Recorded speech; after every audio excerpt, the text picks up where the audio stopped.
आता एक वेगळी आणि अत्यंत महत्वाची बातमी आपण पाहणार आहोत.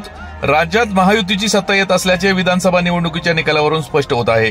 असे असताना देखील मुख्यमंत्री एकनाथ शिंदे यांनी जुन्नरमध्ये अपक्ष उमेदवार म्हणून निवडून आलेले व शिवसेनेचे माजी जिल्हाप्रमुख असलेले नवनिर्वाचित आमदार शरद सोनवणे यांच्या निवडीनंतर त्यांना तात्काळ थेट जुन्नरमध्ये न्यायला हेलिकॉप्टर पाठवले आहे.